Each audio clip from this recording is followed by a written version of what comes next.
Hey guys, tonight we're diving into the flickering world of old city streets, the kind bathed in golden halos of lamp oil and mystery. You're not a noble, you're not a knight, you're not even a barber's apprentice. No, tonight, you're a lantern lighter. And not just any lantern lighter, but one sworn to the city's most bizarre and utterly inconvenient rules.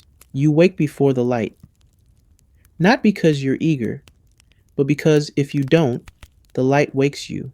Specifically, the overseer's torch banging on your shutters with a rhythm that can only be described as aggressively motivational. Your bed, if you can call it that, is a canvas cot stuffed with what you hope is straw. Some nights, it feels more like broken quills and unresolved grudges. Your joints protest, your spine creaks like an ungreased mill wheel. Welcome to your life. Outside, the city is still sleeping. The rooftops are blanketed in the kind of fog that smells faintly of wet bread and last night's regret. You step into your boots, which are somehow still damp despite being next to the hearth, and wrap your coat around yourself. A coat that might once have been wool, but now feels more like a damp curtain from a haunted inn. You step into the alley. There's no sun, only that pre dawn blue, the kind that makes even happy dogs look ghostly. Your breath fogs the air. Your lantern is empty. You know what that means. It's time for the first rule. Never light the lantern before you've said the oath. Not out loud, of course. That would wake the mayor, and Rule 9 will deal with that in due time. No, you murmur it, lips barely moving, like a whisper shared with your boots. It goes something like this: light the road, not the soul. Wake the dark, not the dead. Guide the eye, not the hand. And if the flame dances too high, run. You don't know who wrote it. No one does. Maybe it was a monk. Maybe it was someone drunk on turnip gin. Historians still argue whether the original oath included a line about never trust a goat in moonlight, but that version got scrubbed from official records after a very unfortunate midsummer incident involving three goats and a bishop's wig. Oath said, "You strike your flint. Once, twice. The spark catches. Your lantern blooms to life with a small, triumphant whoosh, and for a brief second, you feel like a minor deity of order and illumination. Then the wind reminds you that you're mostly just cold and underpaid. Your route tonight begins at Soot Alley. Of course it does. Every lantern lighter starts at the bottom, and there's nothing lower than the alley behind the fishmongers. It smells of brine, boot leather, and moral decay.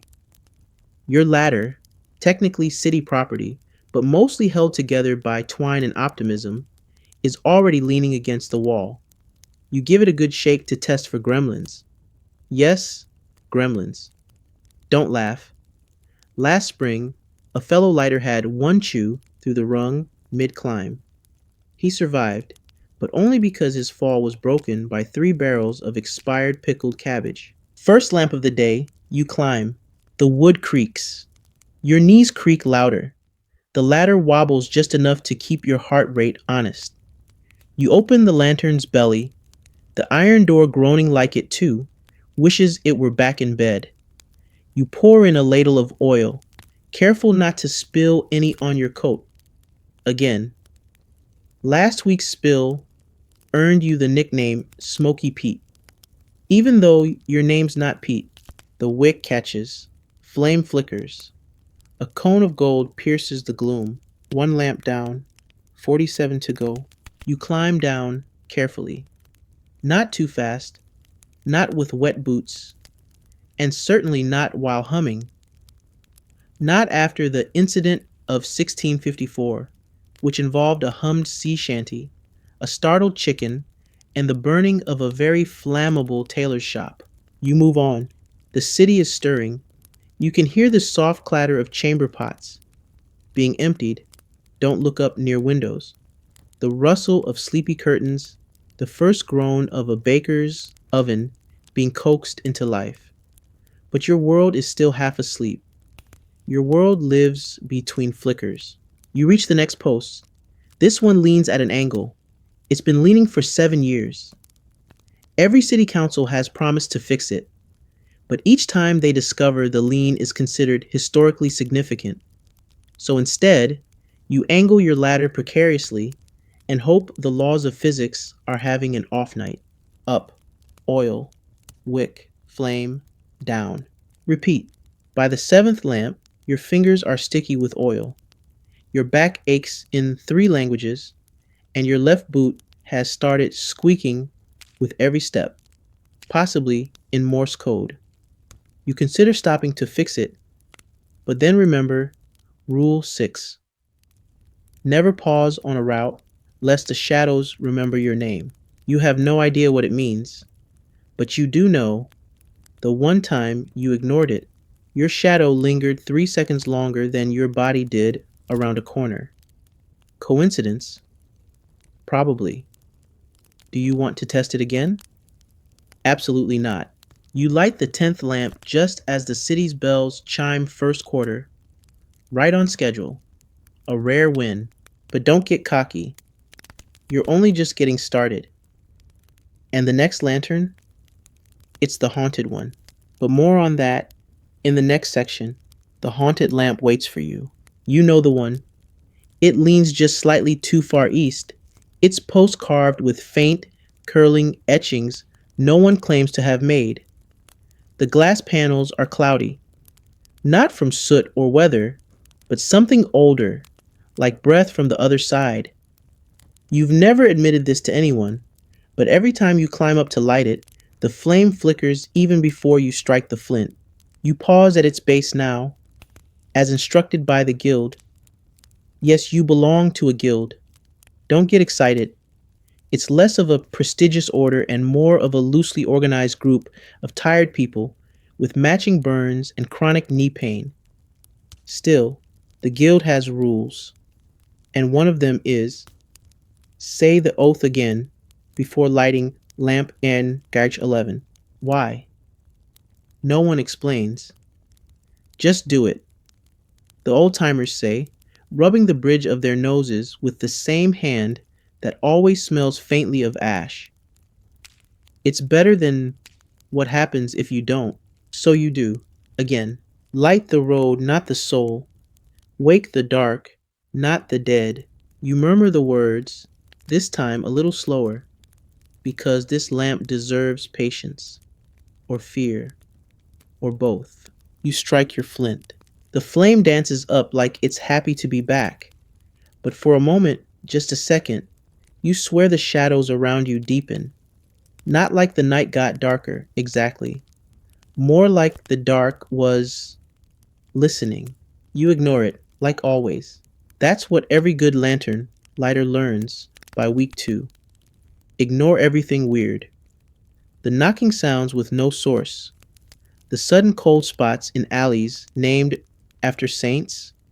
The cats that follow you for 3 blocks with unblinking stares. Just keep moving. The guild's second rule? Don't look inside the lamps too long, because sometimes, if you do, you might see something looking back. You keep walking. Your ladder creaks like it's reconsidering your life choices. Honestly, same. Next stop is one of the newer posts, just installed last year, still wrapped in iron bands and technically less cursed. Technically. You appreciate the consistency of its build, the sturdiness of its ladder grip, and the way it doesn't whisper your name when you light it. Simple pleasures. You adjust your satchel. Inside, your flask, currently full of soup, or maybe it's just warm rain by now, your extra wick roll, 2 copper coins you'll never spend, and a crumpled note that reads, "Don't skip the 5th bridge again." They noticed?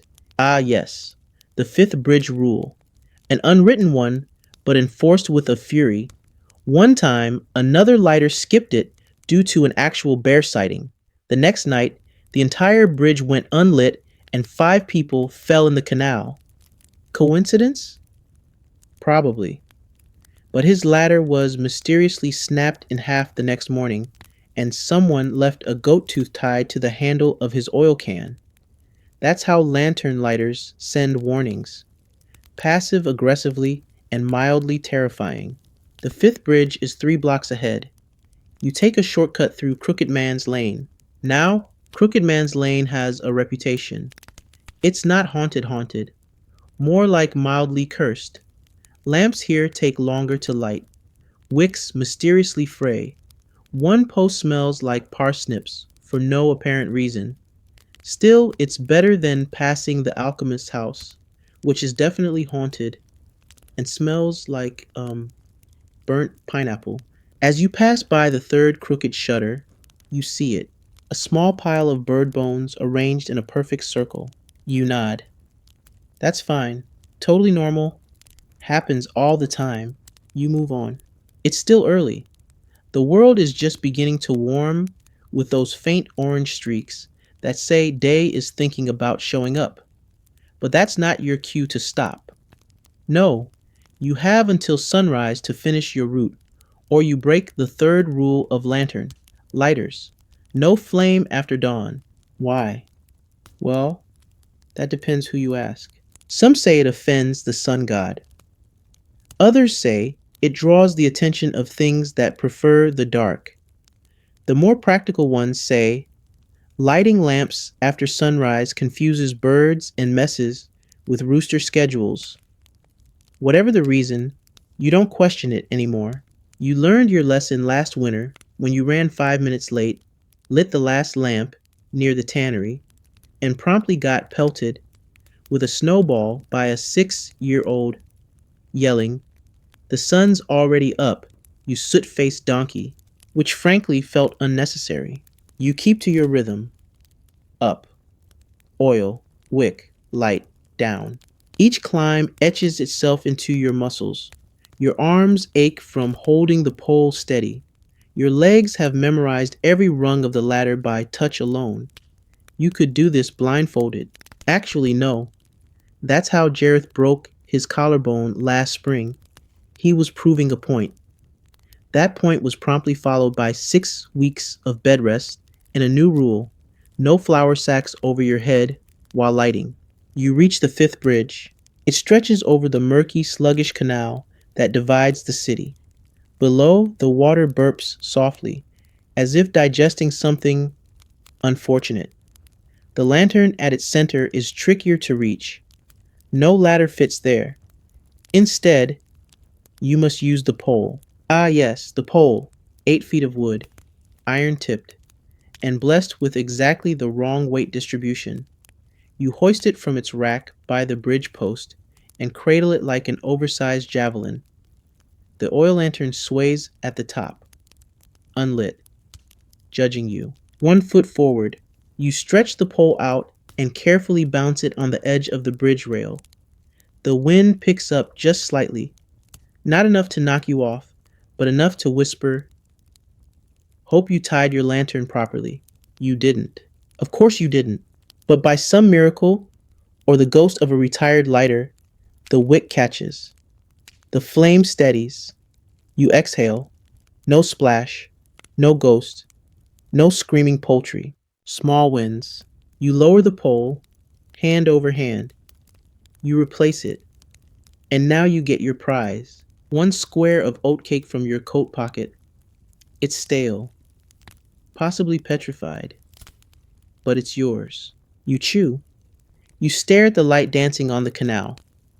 For a second, the city looks almost peaceful, almost beautiful, like a painting made of soot and gold. And then the flame on lamp air cheese 11 behind you flickers again. You don't turn around. You've learned that lesson. When a lamp flickers after you've lit it, it's either the wind, a loose wick, or something else. And you found that identifying the something else often leads to more problems than solutions. So you keep walking. But as you pass the baker's shutters, still closed, Still smelling faintly of raisin and resignation, you hear the low creak of your ladder from 2 lamps ago. There shouldn't be anyone there. No one else is awake yet. No one else has reason to be out here except you, a stray cat named Tambourine, and maybe a constable on a very ambitious walk. You glance down at your oil can. Still full, still warm, still reeking of something between fish and licorice. You carry on. Your kit clinks as you walk, metal against leather, wick ends brushing your knee with every step. The next post is nestled between 2 shuttered taverns. It's where Rule 4 becomes painfully relevant. Never question the oil. That's what they tell you during training, which, again, is less of a training program and more of a wet handshake and a warning. You never really know where the lamp oil comes from. Officially, it's made from pressed whale fat, or occasionally olive oil if the guild has pool that month. Unofficially, you've heard whispers. There's a guy named Murd who says it comes from the temple, that it's infused with blessed residue, which sounds like something you'd hear in a failed health tonic advertisement. Someone else once claimed it's rendered from river eels that died under a red moon, which is frankly impressive if true. The truth? It definitely changes texture from barrel to barrel. Sometimes it's smooth, almost silky, like melted candle wax. Other times it has the viscosity of regret. Thick, brownish, and somehow chewy. Tonight's batch? Slippery and faintly blue. You try not to think about that. You unscrew the lantern belly on the next post. It's one of the tall ones, 7 feet off the ground. Your ladder's too short. Time for the hook pole. You reach into your satchel and draw it out. Bent metal at the end, perfect for popping the hatch open and inserting the wick from below. The process is delicate, requiring you to lean back slightly, balance the pole like you're in a fencing duel with the lamp, and aim the wick dead center into the fuel chamber. Miss, and you spill the oil. Spill the oil, and the guild charges you 3 halfpence and a demerit. Get 3 demerits, and you have to clean the nightman's tools. No one wants that. The nightman's tools smell like vinegar and long forgotten sins. You get the wick in, light it. The flame sputters once, then blooms, but the oil smells wrong. There's a hiss you've never heard before, like something sighing from inside the metal. You take a step back, just in case. A pigeon on the roof above watches with mild contempt. It's always the same pigeon. You've named him Dennis. Dennis disapproves of your technique, but he hasn't filed a formal complaint yet. Next post. This one is crooked. Not charmingly so, like the storybook Crooked Man's Fence, but dangerously crooked, like someone lost a bar fight with geometry. The lamp leans toward the alley like it's trying to eavesdrop. You brace your ladder at an angle that defies 3 of the known physical laws and most of your better judgment. You climb. Each step creaks, with the sound of 1,000 lighters passed. That's not poetic. This ladder has been in service since before your grandmother's boots wore out. You reach the lamp, open the belly, and are met with a sudden gust of wind. The flame nearly dies, but it holds. You exhale and reach into your satchel for a replacement wick. Only there isn't one. Your roll is gone, not empty, gone. You know you packed it. You always pack it. It lives right next to the spoon, with the bent handle and the half map of the lamplighter routes drawn by someone who had clearly never seen a compass. But it's not there. You check again. Still nothing. Dennis the pigeon flutters off the rooftop like he's seen this movie before. You sigh. You'll have to borrow from the emergency stash. It's Rule 10. Never borrow a wick without leaving something in return. So you leave the only item of value you have on you besides your coat, a small polished button made of brass. It's not even yours. You found it in a puddle 3 weeks ago and polished it out of boredom. You tuck it under the base of the post and take one wick from the emergency box strapped beneath it. The box has initials burned into the wood. MS. Nobody knows who that was. The box has always been there. Historians still argue whether it predates the guild or was installed as a prank by rival candle boys. The wick fits perfectly. The oil catches it fast, flame leaping up like it's hungry. You nod in satisfaction. That's 17 lamps lit so far, which means you're nearing the curve. The curve is a stretch of 7 lanterns that bend sharply through a narrow street, lined with 3 chimneys, 1 church bell, and a parrot who has memorized 4 expletives and the name Sandra. You've never met Sandra, but you now associate her with being insulted before breakfast. The tricky part about the curve is lighting all 7 lanterns in sequence without skipping one. Why? Because if you do, the curve goes dark and people trip. And when people trip, they sue. And when they sue, the guild responds with a delightful bit of punishment known as the flagon shift.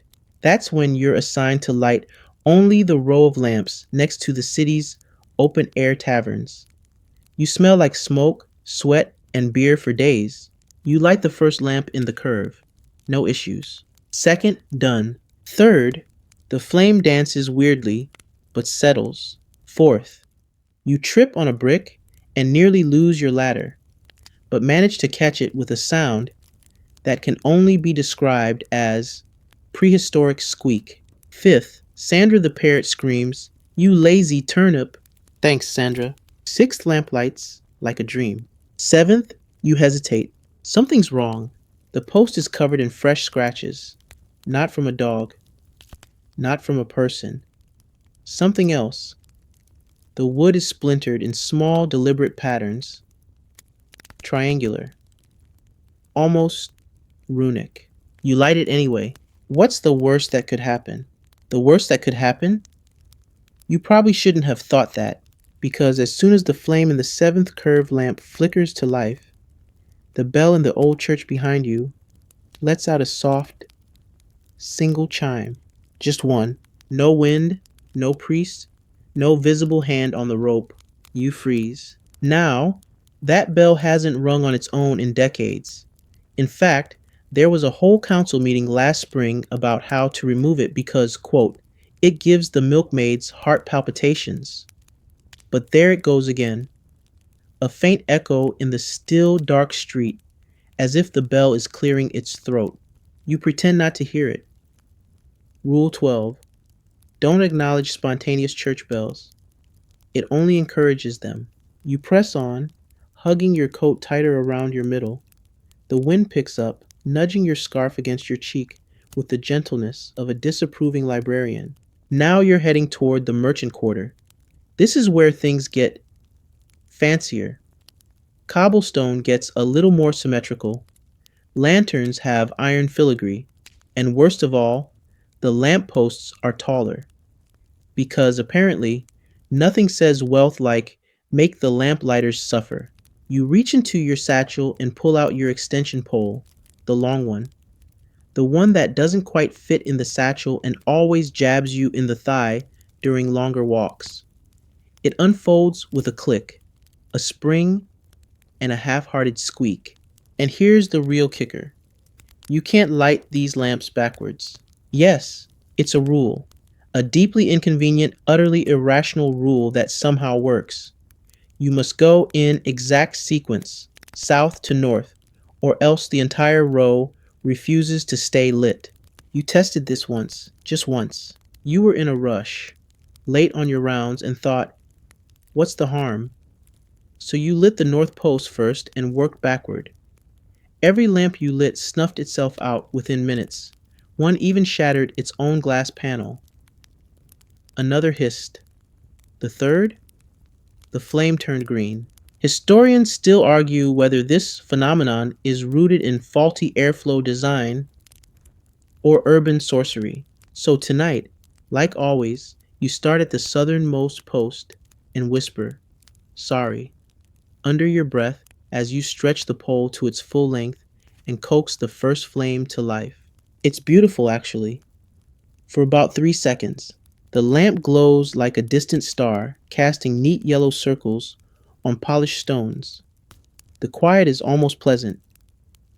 No screaming parrots, no judgmental pigeons, just you and the sleepy city.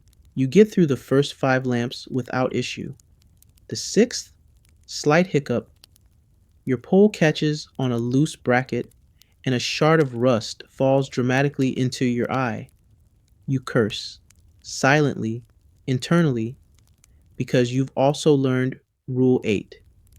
No cursing allowed during the lighting. Why? Something about acoustics, ghosts, and a former lighter named Eli the Unlucky. You don't ask. You reach the final post in the merchant row. The lantern atop it is heavy looking, newer, and shaped like a small cathedral dome. You extend the pole slowly, hands already cramping. And just as the flame catches, crack, your pole snaps, not completely, mind you. That would be too merciful.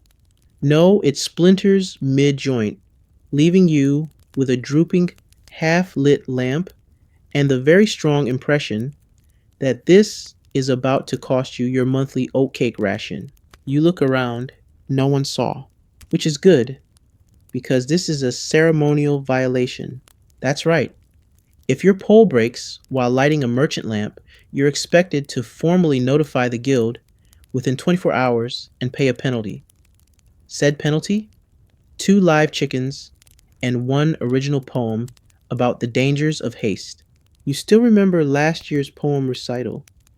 A poor soul named Tanner had to stand in the square and recite his ode while holding a goose. It was not his finest hour. You gently retract the mangled pole, cradling it like a wounded comrade. You'll have to finish the rest of the shift using your backup stick, which is shorter, flimsier, and smells like varnish and despair. You tuck it under your arm and carry on. Your next set of posts leads you to the Fishmonger District, affectionately called the Nostrils Trial, because nothing, and you mean nothing, prepares the senses for the stench of fermented halibut at 4 in the morning. The smell clings to your boots, your coat, your very dreams. Here's where another delightful rule kicks in. All lamps must be rotated once a week. No one knows why. Some claim it prevents oil buildup. Others say it's to stop things from nesting inside. There's one story, totally unverified of course, about a lighter who forgot to rotate a lamp for 6 weeks and came back to find it full of baby eels. You don't take chances. So at each post, you carefully unscrew the lantern's mount, rotate it 180 degrees, and screw it back. You're rewarded with a subtle clunk and the scent of old fish oil. You light each one swiftly, almost mechanically. By now, your hands move on their own.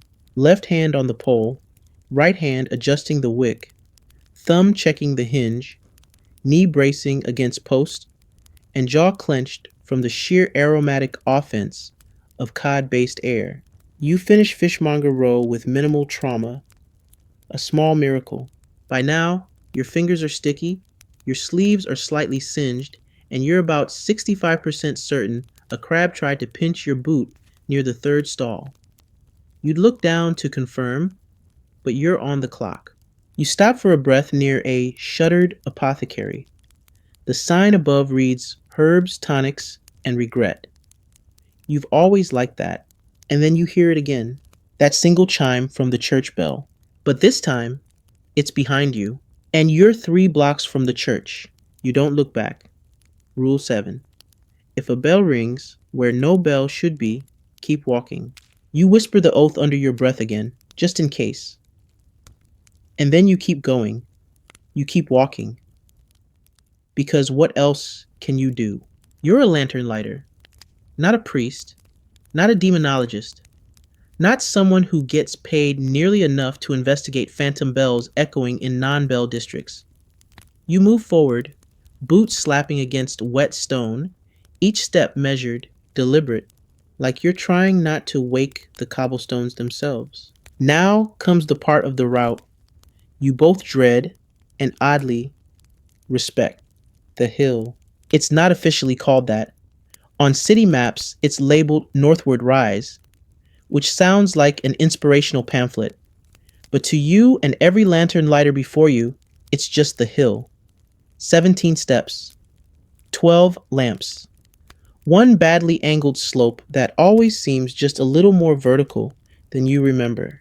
You brace yourself, leaning into the incline like you're trying to push the earth backwards.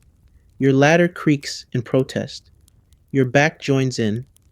Even your oil can, sloshing faintly at your side, seems less enthusiastic about this part. First lamp, easy. Second lamp, a bit high, but manageable. Third, yes, here we go. It's perched at a tilt halfway up the slope on a base of crumbling stone that may have been repaired in 1623 and never since. The post leans like it's had a few too many. You prop your ladder against it with the precision of a field surgeon and begin to climb, whispering to yourself, "Please don't crumble. Please don't crumble. Please don't crumble." It doesn't, but something far worse happens. As you reach the top, balancing on the third rung from full regret, a small stone rolls out from behind the base. Then another. Then a rat. But not just any rat, a fat rat, wearing what appears to be a scrap of ribbon. You both freeze. You stare at the rat. The rat stares at you. It does not run. Instead, it sits down like it owns the place. You nod politely, because you've learned Rule 15. If you see a ribboned rat, acknowledge it with respect. Yes, really. There's a story behind this rule, of course. There always is. Legend has it, decades ago, a lantern lighter named Martin fed a rat his leftover cheese sandwich every night. One night, the rat brought him a shiny pebble in return. Over the next few weeks, Martin received more gifts: buttons, coins, a tooth that may or may not have been human. Eventually, a rat began appearing with a ribbon tied to its neck. Martin lit that rat's path first every night, and his routes were mysteriously clear of bad weather, falling ladders, and angry poultry. Ever since, if a ribboned rat appears, you treat it like a visiting diplomat. You offer it the last piece of your oatcake. Yes, even if you were saving it. The rat sniffs, accepts, then disappears into the stones. You exhale. Crisis averted. You light the third lamp. The rest of the hill is uneventful, except for one small hiccup where your oil can briefly get stuck in a drain grate and you have to yank it free with a noise that could wake the dead, or worse, the mayor. We'll get to him soon. At the top of the hill, the city opens into what's generously called the artisan quarter. Less art, more questionable leatherwork, and the occasional sketchy marionette seller. The lamps here are older, cast iron, ornate, full of personality. One of them is rumored to have belonged to the city founder. You don't believe that, of course, mainly because the founder died in a boating accident and had strong opinions against open flames. Still, you treat these lamps with a bit more reverence. You straighten your collar. You wipe the soot off your fingers before touching the hinges. You mutter the oath a little more clearly, because there's a rule here too. No speaking after sunset in the artisan quarter.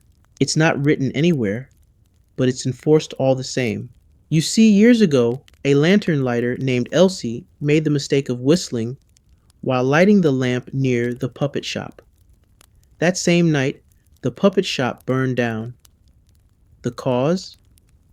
Unstable candle handling, according to the report. But the puppets were untouched, all 32 of them, lined up outside the ruins in perfect rows facing east. And that was the last time someone spoke during lighting here. So now you work in silence. It's peaceful, in a way. The kind of silence that buzzes faintly in your ears and makes you acutely aware of every step, every breath. You move like a shadow through narrow streets, letting the flame speak for you. One post has a cat sleeping under it. You let it be. Another is wrapped in ivy that smells faintly of mint. You light that one with a smile. By the time you finish the artisan stretch, your oil is running low. You pause beneath a lantern with a carved lion's head base and reach into your coat pocket. Ah, the backup flask. You unscrew it. Inside, just enough oil for the next 6 lamps. Maybe 7 if you're stingy, which means time for the calculation. This is where every lantern lighter earns their weight in soot, mentally calculating oil per lamp ratios under pressure. You account for wind speed, lantern size, wick thickness, and potential ghost interference. It's like algebra, but smellier. You whisper 3 small, 2 medium, 1 beast to yourself and portion the oil accordingly. The beast lamp, of course, is the one by the mayor's house. And that's where Rule 9 comes in. Do not wake the mayor. He's an early sleeper, a light sleeper, and a vindictive sleeper. There are entire guild logs dedicated to infractions made within 50 feet of his shutters. Sneezing, coughing, a ladder squeaked too sharp, all resulted in punishment. One poor lighter dropped his wick tin outside the mayor's gate and was reassigned to sewer torch duty for 3 weeks. The smell never came out of his hair, so as you approach the mayor's house, silent, stone-faced, vine-covered, you do what every lighter does. You remove your boots. Yes, it's ridiculous, but it's the rule. You tuck them under one arm, walk barefoot to the base of the lamp, and place your ladder down with the precision of a watchmaker performing surgery on a kitten. You climb. The iron groans, but not loudly. The wick is stiff, but catches quickly. The flame blooms. No window shutters move. No coughing from inside. No torches thrown at your head. Success. You climb down, gently kiss your boot soles for luck. Don't ask, it's tradition, and move on. Only 3 more lamps before the square, and the most feared rule of all, the square awaits. And with it, the rule that every lantern lighter dreads. Not because it's dangerous, not because it's difficult, but because it is, quite simply, impossible to do correctly. Rule 16. You must not be seen finishing your route. Yep, not don't make a mess, or return your tools, or even don't drop oil on a bishop's dog. No, your final task is to disappear like fog in a sunbeam, without a trace, without a goodbye. Just gone.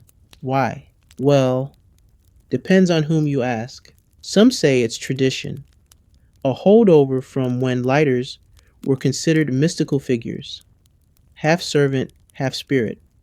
Others say it's because people started blaming the lighters for whatever went wrong during the night. A mugging? The lamps weren't bright enough. A runaway horse? Should have lit the crossroads earlier. A particularly ugly dream?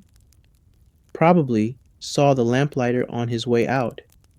Historians still argue whether the whole vanishing rule started during the Festival of 7 Moons, or was the result of one very dramatic poet turned councilman who thought lantern lighting was theater. Either way, the rule stuck. So now you have to cross the main square, light the last 3 lamps, and somehow not be noticed by the milkmaids fish vendors, and insomnia riddled bookbinders who are just beginning to stir. Which brings you to a tricky little lamp known as the Philosopher. It's the center post in the square, tall, ornate, overly intellectual looking, and utterly cursed. Not cursed in the flaming eyes or goat blood sort of way, just inconveniently cursed. Every lighter agrees if something will go wrong, it goes wrong here. The hinge gets stuck, the wick jams. Once, a rogue violinist started playing right as the flame caught, and the lighter dropped his oil can in surprise. The violinist was unbothered. The lighter was reassigned to gutter lamp duty for a month. Tonight, the Philosopher looks calm. Too calm. You approach it with the wary politeness of someone meeting a possibly sentient cake. You tilt your ladder into place, step onto the first rung, and ahem, a sound. Behind you, you freeze. Not a cough, not a sneeze, not even a bark. Just a polite little hem, like someone preparing to scold you for standing too close to the cheese samples. You look over your shoulder. Nothing. Just a pigeon. Not Dennis. A new one. Possibly a temp. You turn back. Climb. Steady now. The flame lights. It dances, then settles. So far so good. You descend slowly, scanning the square. A shutter creaks. A bakery door unlatches. The world is beginning to wake, and you're running out of shadow. Next lamp, the dancer. It leans slightly, like it's caught mid-twirl. You light it quickly, with a touch of flare just to keep the rhythm. The flame swirls with surprising grace, and for a moment, you feel like you're part of a performance only you and the lamps understand. But time is short. Lights creeping in. Final lamp, the last breath. It's not an official name, but it's what everyone calls it. The final post, before the city becomes someone else's responsibility. Merchants, kids, horses, chimney sweeps, they all fill the streets soon. But for this one moment, the city is still yours. You grip the pole. The oil is nearly gone, but you've saved just enough. You light the flame. It flares, then dims, then burns steady, and that's it. You've done it. Route complete. Except now you must vanish. You glance at the alley to your left. Too many crates. The sewer grate? You're not crawling into that. The bakery's chimney? That's for emergencies only. And there was an incident involving jam and a raccoon last time. So you slip into the shadow of the well. You crouch, you wait. One by one, lights flicker behind shutters. Doors creak open. The city breathes in. And you, damp, sore, slightly oily, are gone. Of course, you're not actually gone. You're in the shadows between buildings, boots silent against the stones, satchel tucked under your coat. You pass behind a laundry line just as a maid steps out. You duck into a stairwell as a boy chases a hoop across the cobbles. You're a ghost now, a bedtime rumor, a whisper. That's what the younger lighters don't understand. They want applause, recognition. But you've learned that the best reward is no one knowing your name. You round the corner, past the butcher's shop, and, oi, you flinch, whip around. It's old man Fenwick, wearing 3 scarves and holding a cabbage like it insulted his mother. You missed one, he barks, pointing vaguely toward the east. You blink. That can't be. You lit every lamp, in order, with the oath, with oil. You begin to protest, but stop. You've learned Rule 17. Never argue with old man Fenwick. He's been here longer than the bricks. And the last lighter, who corrected him, had to spend a week explaining to every passerby why his eyebrows were singed in the shape of a question mark. So you nod. I'll check it, you mumble. He snorts and shuffles off. The cabbage remains unconvinced. You head back toward the east side, just in case. The lamp he probably means, it's called the Lyre. Another unofficial name, of course, but it fits. See? The lyre likes to pretend it's lit from a distance. The glass catches reflections. The flame flickers inside even when the wick's cold. You once watched a rookie walk past it 3 times, swearing it was fine, until the guild sent him a formal complaint from the neighborhood watch and a note reading, "Nice try." You approach the lyre. Hold up your pole. Peer in. It's not lit. You sigh. You light it again. This time, you stare until the flame is steady, bright, and decidedly not imaginary. There, done. Finally, you slip into a narrow passage, boots squelching faintly with each step. You cross your final threshold, just as the sky starts to lighten, and then from behind you, a voice. "Hey, were you the one lighting the lamps?" You don't turn around. You break into a quiet jog, down the alley, past the ivy-covered fence, around the fountain with the bird that judges everyone equally. You are not here. You never were. You vanish behind the bakery's chimney stack and duck into a doorway that's only visible if you already know it's there. It smells like yeast and hope, probably because someone left a half-baked loaf on the sill again. You press your back to the door, slow your breathing, and listen. Nothing. Just the soft shuffle of feet on cobblestone and the first clatter of morning carts. That was close. You almost broke Rule 16 twice in one night, which would have required penance. And by penance, you mean writing, "I am not a fire god," 100 times on damp parchment with a goose feather dipped in lamp soot. You shudder. You wait until the footsteps fade. Then you emerge with the stealth of a particularly sneaky broomstick and begin heading home. But of course, this being lantern lighter work, you're not quite done yet, because now it's time to follow Rule 18. You must bless the final lamp. Yes, really. No one talks about this one openly. It's considered optional by most of the newer hires. But those who've been around, the ones with the soot-stained cuffs and stories that start with "back in the plague days," they all do it, every night, same way.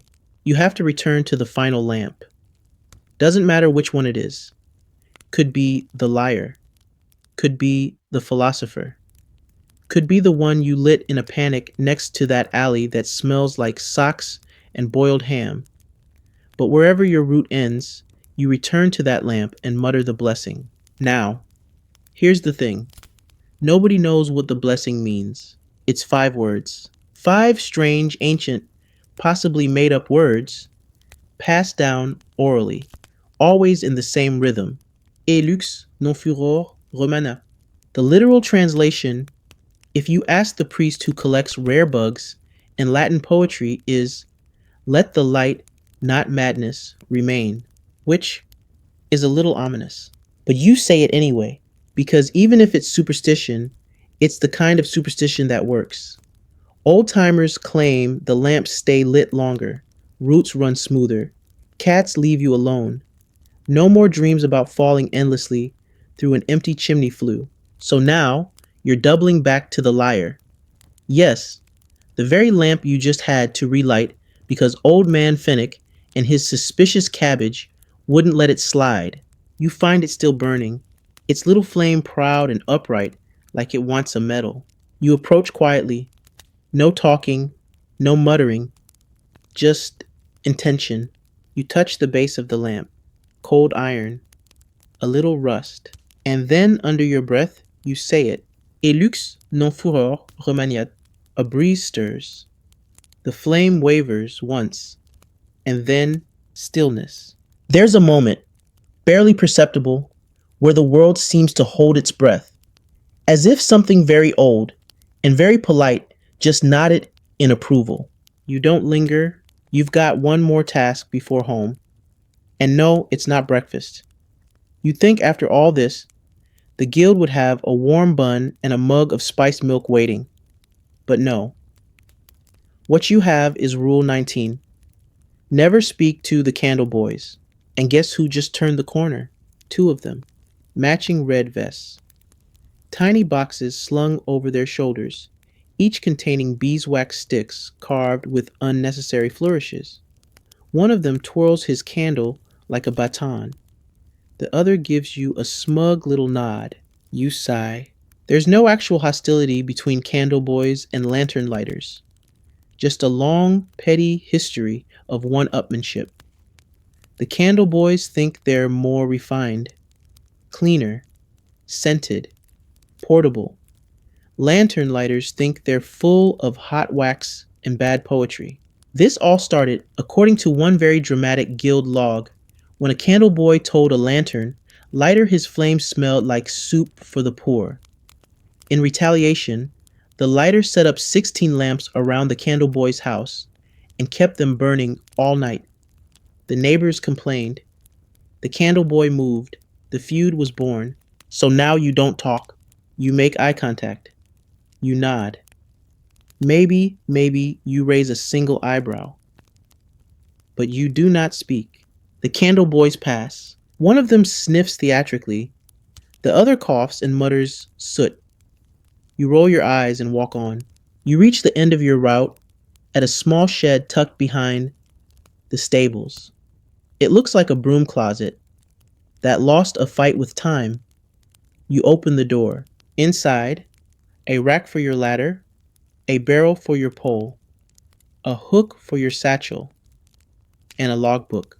You scrawl your initials and time of completion, 4:59 a.m. You've made it by a whisker. Your hands are raw, your arms ache, your boots are permanently damp, and your breath smells like oatcake and despair. But you did it. All the lamps are lit, all the rules observed. No spirits awoken, no flaming chickens, no broken kneecaps, or theological debates with pigeons. You hang your coat on the peg and glance at the small mirror nailed to the shed wall. You don't look like a hero. You look like someone who got lost in a chimney and then fought a barrel of molasses. But for the next few hours, the city will shine. People will find their way. Markets will open. Lovers will meet at corners. Thieves will trip over well-lit crates instead of escaping into the fog. And no one will know it was you. You step back into the alley, pulling the shed door shut behind you. The lock clicks, the world brightens ever so slightly, and now there's only one thing left to do. Rule 20, pass the pole to the next fool. You follow the alley until the rooftops begin to gleam with morning dew and the air tastes faintly of rising yeast and the city's collective anticipation for caffeine. That's when you see him, your replacement. The next fool, he's young. Of course he is. They always are. Wearing a coat too big, carrying a ladder too new, and holding the satchel like it might bite him. He hasn't yet realized that the oil can is never sealed, that the wick tin's lid is cursed, and that he is now the final line of defense between innocent toes and the betrayal of a dark corner. You nod.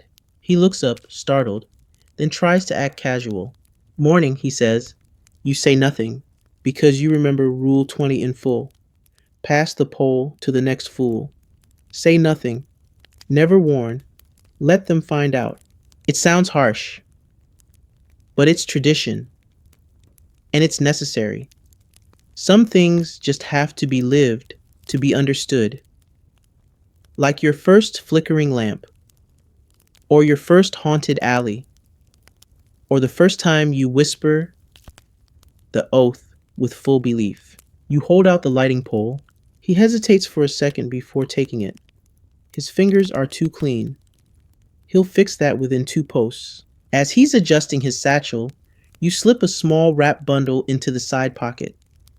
A gift of sorts. Inside, a fresh wick roll, 1 square of oatcake, and a note that reads, Light the road.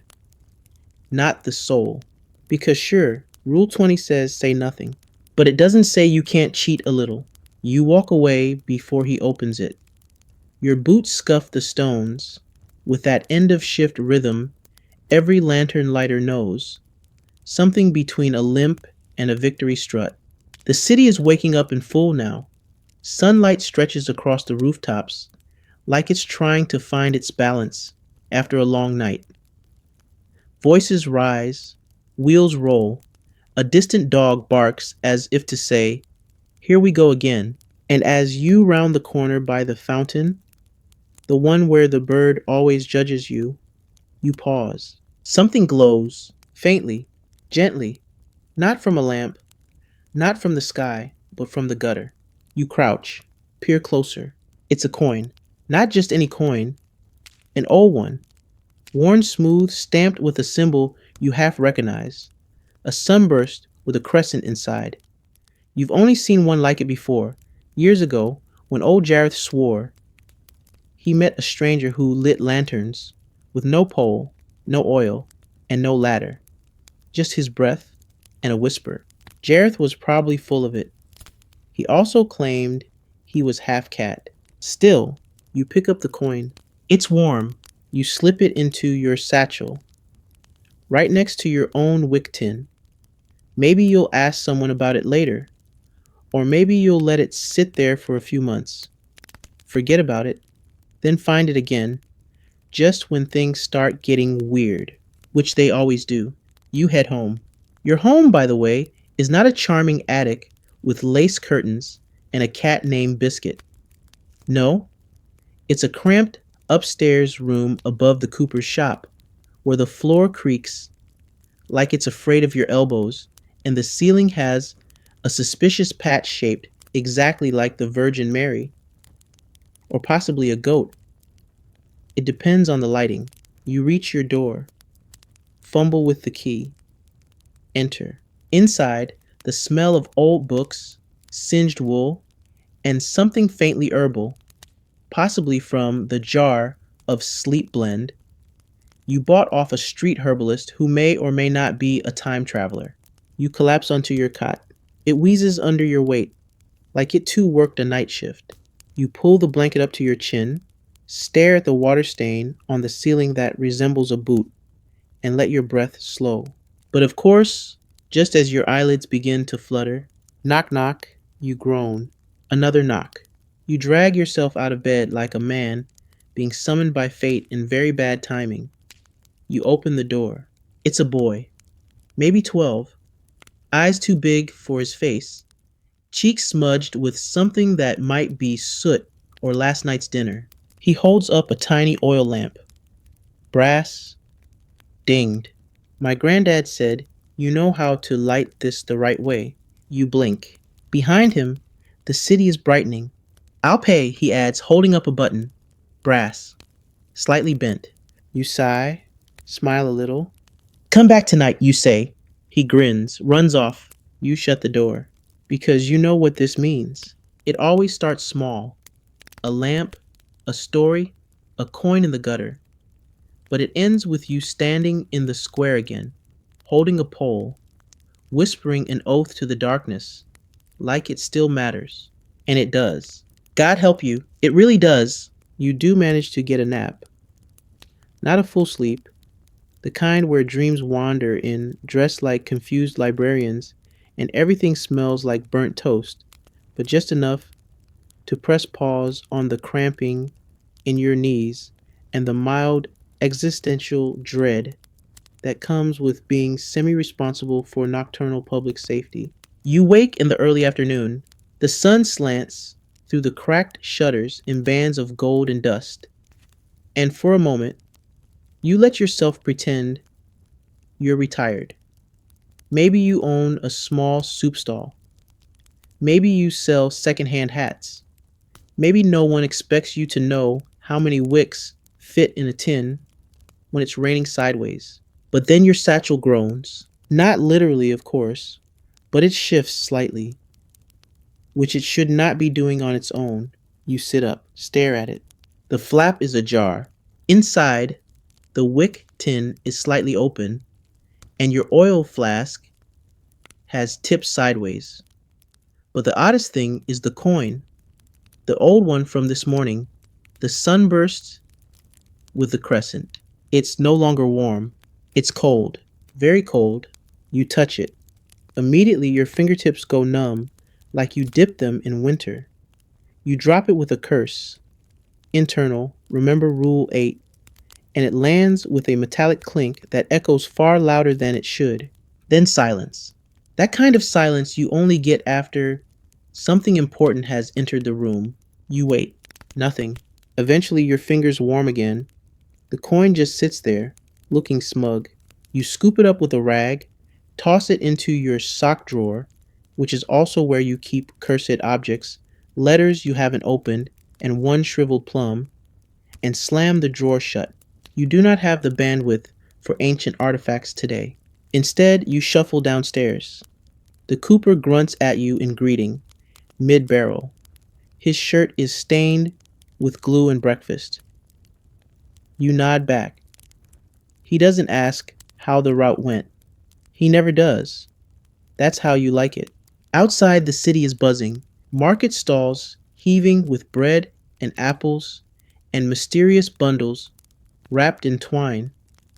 Dogs trotting underfoot. Someone yelling about a pie discount in tones that suggest warfare is imminent. You don't blend in. Even in the daylight, you look like what you are. Someone who's been places the sun forgot. Your coat's a little too heavy, your boots a little too worn, and there's that permanent lamp smoke scent that no amount of scrubbing can dislodge. People give you space, except her. She appears just past the fishmonger's stall, tall, older, draped in layers of velvet, and the kind of jewelry that clinks when she breathes. Her hat alone could smother a goat. You've never seen her before, but she looks right at you and smiles. Oh no, she walks straight over. No hesitation, which means she's either very brave, very foolish, or she knows something. Pardon me, she says, voice all sugar and brass, but are you the lantern lighter who works the fifth bridge? You hesitate. Technically, yes. She hums, like she just solved a riddle. Thought so. I have a question. You brace. And do you happen to remember whether the lamp by the weeping statue flickered twice last night? Or only once? You blink. Now, this is what's known as a dangerous question, because that particular lamp, the one by the weeping statue, is known for a lot of things. A fine perch for pigeons, a minor structural wobble, and the occasional spontaneous flicker. But also, it's used by a local group of amateur mystics to time their rituals. Yes, really. They call themselves the Order of the Flickering Flame. There are robes. There are chants. There was, briefly, a newsletter. You choose your words carefully. I believe it flickered once, then steadied. She nods like that was the answer to everything. Good. That means the ward held, for now. Then she hands you something. It's a small pouch, soft leather, tied with green thread. You look inside. Dried herbs, a feather, a twist of red string. You raise an eyebrow. She smiles. For the lamp tonight, just in case. And just like that, she disappears into the crowd, her hat bobbing above the stalls like a sentient parade float. You pocket the pouch, because let's be honest, you're absolutely putting that in the lamp tonight. Which brings us to Rule 21. Take the help, even if it's weird. No one admits this rule exists, but every veteran follows it. The city has more secrets than cellars, and sometimes a little superstition is just wisdom. Wearing a silly hat. Back home, you prep for the night. New wick roll. Repaired pole. Thanks, Bert from the smithy. Full oil flask. Your boots still smell like cod, but you're embracing that now. It's a vibe. And tucked into your coat pocket, the pouch. You head out just before dusk. The city is shifting again. Vendors packing up. Street cats stretching. Sky slipping from blue to bruised lavender. This is your time. The in-between. When the world is neither day nor night and the lamps haven't yet decided whether they want to help. Your first stop? The weeping statue. You light the lamp carefully, gently, as if waking an old friend. Before you close the hatch, you drop the pouch inside. The flame flutters, then steadies. You whisper the oath again, not out of fear, but out of habit, or maybe gratitude. Light the road, not the soul. Wake the dark, not the dead. The statue doesn't move. The wind doesn't change. But you feel it, like something just exhaled. You move on, past the statue, down cobbled alleys that curl like ribbons toward the river. Tonight's route is quieter than usual. No bell chimes, no cursed parrot, not even Dennis the pigeon. You begin to wonder if the city is holding its breath. The lamps light easily, too easily. Each one catches the wick without protest. No oil spills, no ladder slips, no groaning poles or weird drafts that smell like soup and disappointment. Just steady, patient fire, which is how you know something is wrong. Because Rule 22, a perfect shift is a prelude to nonsense. You think of it as the calm before the bread cart rule, named after the time you had a smooth shift and then walked straight into a runaway sourdough vendor who'd lost control of his wheelbarrow, full of yeasty chaos. So you start watching more carefully, listening, and around lamp 23, you hear it. A soft humming. It's not a song, not quite. More like a tone, a low, rhythmic pulse, as if the cobblestones have started singing under their breath. You stop. Tilt your head. Try to place the source. It's coming from inside the lamp. You lean closer. The glass vibrates gently, just enough to blur your reflection. The flame dances as usual, but the hum is unmistakable. You squint, and then, ever so faintly, you hear words. Not spoken, not sung, just present. Is Lux Remanate? Your blood goes a little colder than you'd like. That's the blessing. The one you whisper. The one nobody hears. Except now, the lamp is whispering it back. You straighten quickly, latch the lamp shut, and take several healthy steps backward. Then another. You don't look at it again. Instead, you mark it. A tiny scratch on the post. Left side, just above the hinge. Your personal code. It means don't touch again without backup, snacks, and maybe a priest. You continue the route. As you move through the city's older neighborhoods, ones where the stones remember things, the mood shifts. The fog thickens. The air smells like rain, even though the sky is clear. And then you see him, not a ghost, not a monster, a man, standing under a lamp that's already lit. He's tall, wrapped in a coat older than yours. No ladder, no satchel, no oil can. Just a walking stick and a hat that suggests he either fences professionally or deeply respects birds. He watches you. You approach carefully. You know better than to startle someone who appears uninvited beneath a working lamp. Evening, you say? He smiles. His teeth are too perfect. You lit this one well, he says. Your throat tightens. I haven't reached this post yet. He nods. That's what I said. You blink. There's a long pause. A puff of wind rolls through the alley, tugging at your coat and his hat. The lamp above casts a golden ring around him, but none of it touches his face. Who are you? You ask softly. He tilts his head. Once, a lighter. Now, just a shadow, a story, a reminder. He steps aside, revealing the base of the lamp. There's a symbol etched into the stone, a sunburst with a crescent, like the coin. You reach for your satchel before remembering it's in your drawer, buried beneath a sock and a half-finished letter to the mayor you never sent. The man smiles again. Keep walking, he says. There's a whisper in the lamps tonight. You'll want to hear what it says. And then he's gone. No footsteps, no rustle, just absence. You stare at the post for a long moment. The flame above crackles once, then returns to its steady rhythm.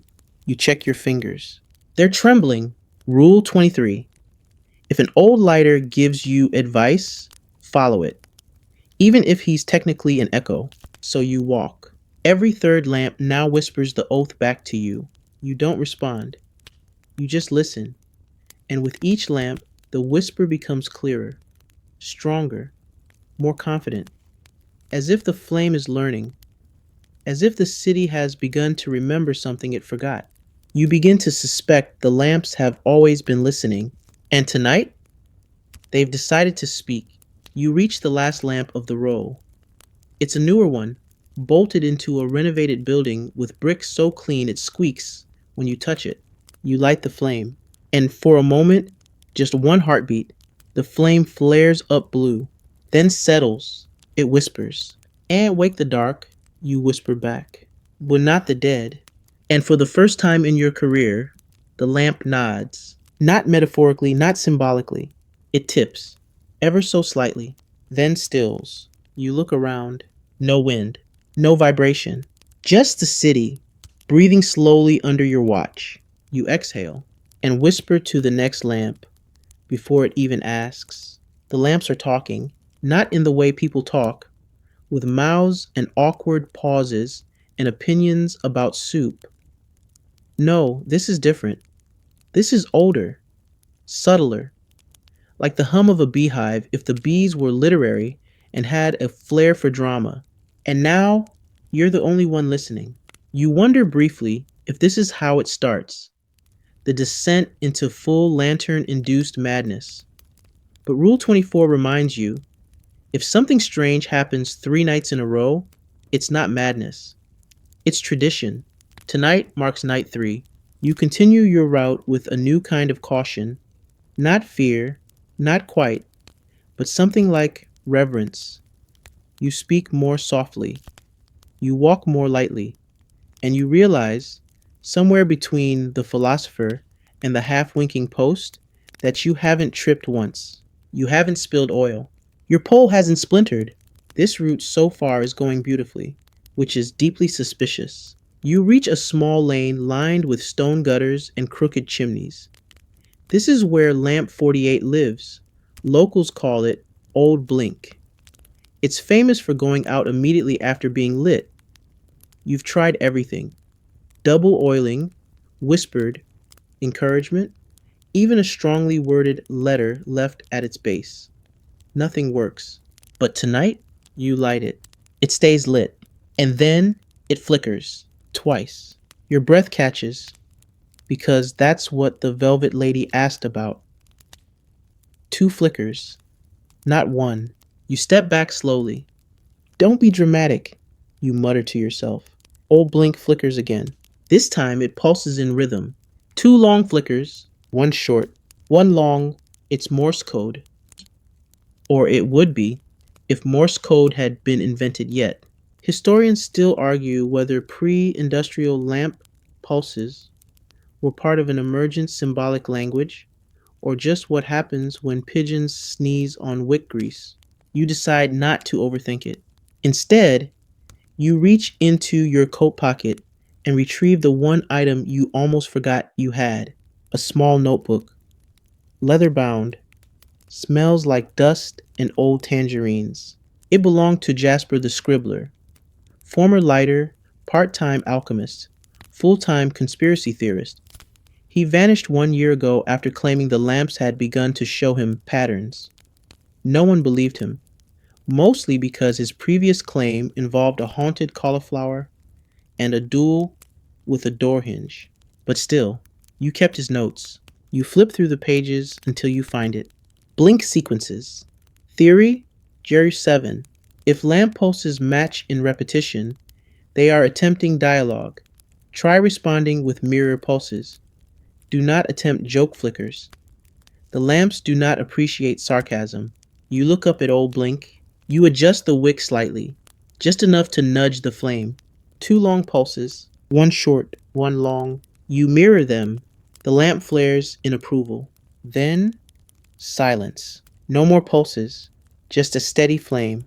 Jasper might have been onto something. You jot the sequence into the notebook and move on. Next up, the bridge.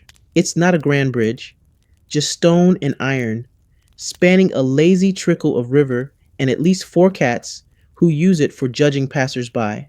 The bridge has two lamps, one on either side, and a central post that's been broken since the mayor accidentally reversed his cart during the Great Turnip Parade. You approach the first lamp. It's unlit. You set the pole, raise the flame. It catches, then bursts. Not a fireball, thankfully, just a sudden whoosh like the lamp had been holding its breath. And then you hear it, not a whisper, not humming, a voice. Clear, gentle, genderless, deep. Keep lighting. You freeze. Not because you're afraid, but because the voice came from inside the flame. It spoke, and the flame moved with it. Not like fire, like speech, like breath. You look around. No one's there. The street is empty. The cats are watching, but they always do. You swallow and step to the second lamp. You light it. Again the flame breathes. Keep lighting, it says again. You whisper back, why? The lamp crackles once, like laughter, and falls silent. You stand on the bridge a long time. Eventually you move on, not because you have answers, but because Rule 25 says the route must be completed. Always. You finish the stretch past the butcher's alley, dodging a suspicious puddle and a crate labeled live sausages, and reach a crossroad known as the Cradle. It has four lamps, one on each corner. All must be lit in a precise sequence, or they'll sputter and die in protest. It's fussy work, and you usually hate it. But tonight they're already lit. Every one of them. You stare. That's not possible. You haven't passed here yet. No one else lights these. You walk into the center of the cradle and slowly turn. The lamps are warm, recently lit, perfect flames, bright, balanced. And then, faintly, you hear it again. Keep lighting. This time, from all four posts. At once. The flames flicker, then return to calm. You clutch the pole tightly. The route must be completed. You step back into the street. And ahead of you, 5 lamps, unlit, waiting, like a path. You take a deep breath and walk forward. You light the first of the 5 lamps and immediately regret it. Not because something explodes, not because a pigeon drops a surprise package from above, but because the flame, the moment it catches, whispers your name. Just that, your name, soft, clear, like someone reciting it in a dream you haven't had yet. You freeze mid-step, the pole still in your hand, the wick still glowing, the hairs on your arm pulling a synchronized performance of why are we still doing this? The second lamp awaits. You stare at it. It stares back. Well, technically it doesn't. It's a lamp. It has no eyes. But somehow, it feels like it knows you're hesitating, like it's smirking with mild judgment. You sigh, because at this point, Rule 26 kicks in. Once addressed by name, you finish the sequence. No exceptions. This rule allegedly was created after one unfortunate lighter named Bertram ignored the call and woke up 3 weeks later in a barn with no memory, a beard woven with twigs, and a tattoo of a lamppost on his lower back. Backwards. So you light the second. It too speaks, not your name this time, but a phrase. We remember. You are now officially too deep into weird to back out. The third lamp. Keep walking. Fourth? Closer now. And the fifth? The fifth says nothing. It just opens. Not physically. It doesn't sprout a hatch or reveal a secret door. But something about the flame bends, parts, invites. Like it's holding out a hand. Or maybe a memory. You step closer, and for a split second, you see it. A city. Your city. But older, colder, all stone and soot and silence. And in the distance, hundreds of lantern lighters, working in pairs, in threes, on rooftops, across bridges that don't exist anymore, lighting a network of flames that pulse in unison like the heartbeat of something enormous. And at the center, a tower, with one flame at its peak and something circling it. Not quite bird, not quite shadow. You blink, it's gone. The lamp flickers and resumes its quiet glow. You step back, hands trembling. You've always known there was more to this job than soot and sleep deprivation. But this is something ancient, organized, a design. Historians still argue whether the lantern lighters of old were simply municipal workers or members of a secret society tasked with maintaining the balance between darkness and something else. You're starting to suspect the latter. You move on, not because you want to, but because something in your bones has clicked into place, like a key turned in a lock you didn't know you carried. Your steps quicken. Each lamp lights easily, eagerly even, as if they've been waiting. They don't speak again, not with words, but now every flame feels aware, like you're no longer just lighting fire, you're activating something. You reach a stretch of road near the city wall, one you've only passed once, years ago, during a route change. It was boring then, forgotten, dusty, and ignored. But now, all 5 lamps are dark, and each one has the sunburst with crescent symbol scratched into its base. You light the first. It doesn't flare. It flickers in a spiral, moving inward, then outward, like a heartbeat. Second lamp, same. Third, the flame turns blue for a moment, then back to orange. Fourth, the wick forms a near-perfect circle. Fifth, the light pulses once, then the wind stops. Not slows, stops. The trees freeze. The flags along the tower hang like iron sheets. Even the usual smell of stew and chimney smoke pauses. You stand in silence. And then, the 6th lamp ahead of you, one you haven't touched, lights itself. You stare. The flame inside sways once, then stabilizes. And for the first time all night, you hear footsteps, not behind you, ahead, from the direction of the self-lit lamp. They're slow, steady, familiar. And when the figure steps into view, it's you. At least it looks like you. Same coat, same satchel, same boots that squeak just a bit too much. But the eyes, older, wiser, and glowing faintly. Not in a scary way, in the way a coal glows before it becomes something more. You don't speak. Because frankly, what would you say? The figure stops across from you, then holds up its pole. It's made of glass. Inside the glass, a flame. Steady, white, silent. The figure nods, then points to the tower in the distance. You turn to look. It's the one from the vision, except now it's real. And one window, just one, is glowing. You look back. The figure is gone. Only the 6th lamp remains. Still lit, still pulsing.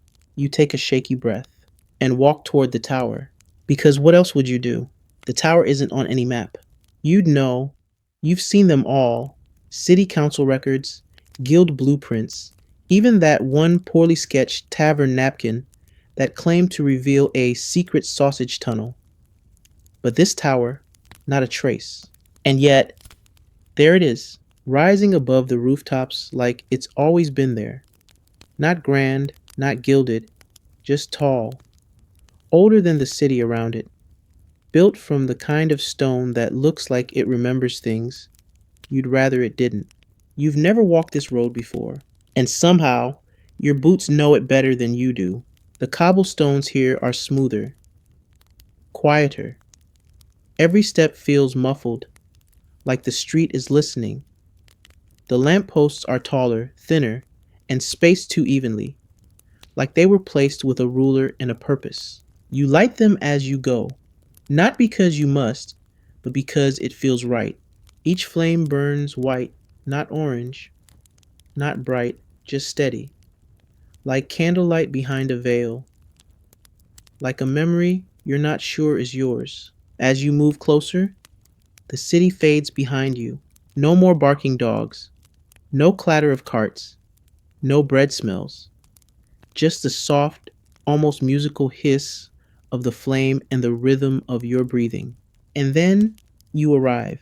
The base of the tower is plain, no carvings, no door, just a lamppost, shorter than the rest, barely shoulder height, with a small round glass orb instead of a lantern, and beneath it, a keyhole. You reach for your satchel without thinking. Inside, your hand closes around something cool and familiar. The coin. Sunburst crescent, cold as ever. It fits the keyhole perfectly. The orb clicks, then lifts on a hinge like a clockwork flower. Inside, a soft compartment holding something wrapped in linen. You unwrap it slowly. It's a match. One single wooden match. No label, no scent, just a tiny strip of potential. Your fingers tremble, not with fear, with understanding. Rule 27. When offered one light, use it wisely. You strike it. The match flares, not orange, not blue, but silver, silent, smokeless. The kind of flame that shouldn't exist outside of bedtime stories or very irresponsible wizardry. You lift the flame toward the orb. It leans toward you. Then, boom, not loud, not violent, just sudden. The ground shakes gently. The wall of the tower ripples and then opens. A seam, invisible before, slides aside to reveal a narrow stair spiraling upward, lit only by tiny points of flame already dancing along the walls. Flames that look disturbingly similar to the match you just used. You step inside. The air changes immediately. Cool, dry, not dusty, ancient, like walking into a library where the books haven't been written yet. The stairs rise endlessly. Your legs ache by the fifth turn. By the 10th, your breath shortens. By the 15th, you stop checking for an end. You just climb because the tower doesn't feel like it's pulling you upward. It feels like it's unfolding. Each level reveals something strange, a room filled with nothing but mirrors, each reflecting a different version of the city. One where the lamps float, one where there are no lamps, one where the streets are empty, and the sky is the wrong shade of green. Another level contains only oil, vats of it, but it's not like yours. This oil glows faintly and hums a melody you almost recognize. A lullaby, perhaps, or the sound of your mother's voice saying, "Be careful." You move on. At the next landing, you find a coat rack, and hanging on it, your coat, except it's new, not broken, not patched, the exact same shape, but unstained, unburnt, waiting. You take it. It fits perfectly, and in the pocket, a small card. You are not the first. You will not be the last. But you are ready. You tuck it away. No time for existential unraveling now, because you've reached the final door. Wood. Blackened. No handle. Just a tiny lamp set in the center. Unlit. You raise your matchstick, but it's burned out. Gone. Of course. You look around. No fuel. No tinderbox. No snarky instructions scribbled in chalk. Just the lamp. You reach into your pocket. The pouch from the Velvet Woman is gone. The coin gone. The match ash. You are alone. Except not quite.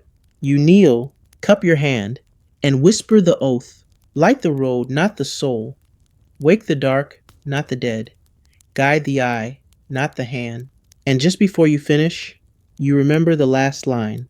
The one they always say to skip. But tonight, you say it anyway.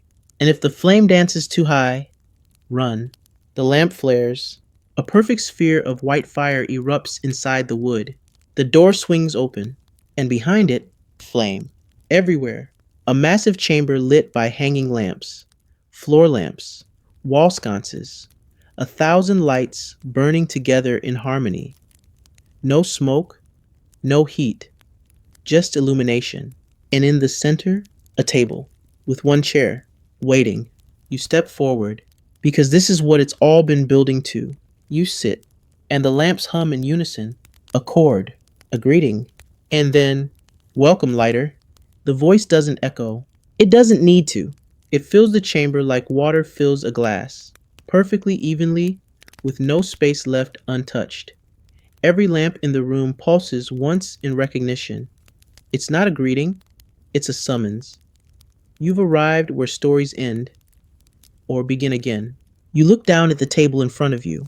It's simple. Stone, old enough to be part of the original city, maybe older. The surface is covered in maps, not the kind you buy from a cartographer who also sells roasted chestnuts. No, these maps are etched into the stone itself, faint and glowing with that strange silver fire from the match. You see cities, dozens of them, some familiar, some definitely fictional. One shaped like a spiral, another that seems to float in a ring of clouds, and in each, tiny, twinkling points, lamps. Everywhere, you stare at your city. You trace the routes you know by heart. Weeping statue, the cradle, the lyre. You even spot the bakery chimney and the alley where Dennis the pigeon likes to judge your posture. But then you see a second network, slightly offset, running parallel. You hadn't noticed it before because it doesn't follow the roads. It cuts through buildings, slips under fountains, even weaves across rooftops. These are not street lamps. These are something else. Do you understand? The voice asks. You don't respond, because no, you don't. Not yet. A book materializes on the table. No theatrics, just a quiet thud like a loaf of bread with opinions. The cover reads, The Other Roots, Volume 1. You open it. Inside, sketches of lamps you've never seen, posts shaped like animals, lights housed in crystals. One diagram shows a flame suspended between two mirrors, floating with no visible support. There's also text, dense, handwritten, but clear. The first lighters did not simply illuminate roads, they preserved memory, encoded warnings, set boundaries. Their fire was not only for sight, but for sealing. You turn the page. Each city has its mirror. Each route has its echo. And when the flame learns to speak, the hour has come to listen. You close the book slowly. So the lamps haven't just been keeping the dark at bay, they've been containing something. The voice continues. You have walked the visible path. You have followed the known rules. Now you must choose. A panel slides open in the table. Inside, two objects. On the left, a tiny lantern. Compact. Brass. Fits in your palm. It glows softly with blue-white light. Calm. Contained. On the right, a matchbox. Worn, splintered. It bears the same crescent and sunburst symbol as your coin. But inside, just one unlit match. One path leads to custodianship. You carry the lantern. You guide others. You train new lighters. You maintain the tradition. You stay within the boundaries of what is known. The other leads to discovery. You take the match. You light what was hidden. You explore the mirror routes, unlock sealed flames, and risk waking things best left whispered about. The voice says, neither is wrong, both are needed, but you must choose. You don't move. Because the choice isn't about ambition or fear, it's about why you became a lantern lighter in the first place. Was it for the solitude? The rhythm? The quiet joy of walking the city when it sleeps? Or was it the feeling you always had, that there was more? that each lamp held a secret and each shadow a story. You breathe and reach for the match. Of course you do, because let's face it, you were never going to retire quietly to a soup stall. You were never just a route walker. You were always meant to find what was hidden. As your fingers close around the matchbox, the table fades, the chamber dims, every lamp extinguishes one by one until only your match remains, glowing faintly in your palm, unlit but alive. And then the floor beneath your chair dissolves like mist. You fall, but not down, sideways, through fog, through flickering blue, through memory and city, and something that hums like a nursery rhyme sung by the wind. You land on cobblestones, hard. You're back in your city. But it's different. The shadows are longer. The lamps are taller. The stars above pulse faintly in time with your breath. And before you, a new route, unmapped, unseen, unlit. The match warms in your hand. Waiting, you whisper the oath. This time the world listens. The first step is always the hardest. Not because the road is steep, it's not. Not because the air is thick, though it hums like a kettle just shy of boiling. No, it's hard because the moment your foot touches the cobblestone, you realize none of this is real, or maybe it's too real. This version of the city, this mirror, is sharper, crisper. The lamps are taller, yes, but also smoother, seamless, made from a material that looks like glass but moves like breath. The buildings are familiar, but shifted. A bakery where a butcher should be. A clock tower that ticks backward. A fountain full of ink. And above it all, the moon. Only it isn't the moon. It's a flame. Suspended. Pulsing. Like it's watching. You take another step. Rule 28. When the city shifts, walk like you belong. You do your best. The matchbox in your palm pulses once. A gentle nudge, like a dog nosing your hand for reassurance.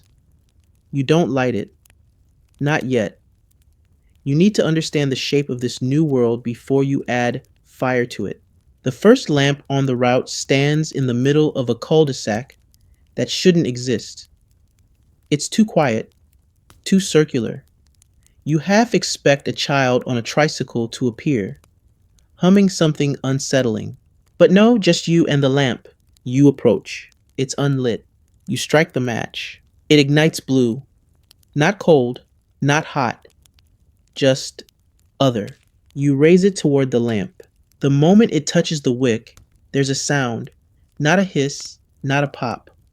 More like a breath held too long, finally exhaling. The lamp glows, then settles, then whispers back, "Welcome, Echo." You freeze. That's not your name. At least, not the one you've ever used. But it feels right. Somewhere, deep in the marrow of your bones, you know, this name belongs to you here. In this version of the city, in this place between story and shadow, you are Echo. You light the next lamp. It doesn't speak, but it bows. Just a tilt. Barely perceptible. Still a gesture. You bow back. Because you were raised right. And also, Rule 29. Respect the lamps in unfamiliar realms. They remember.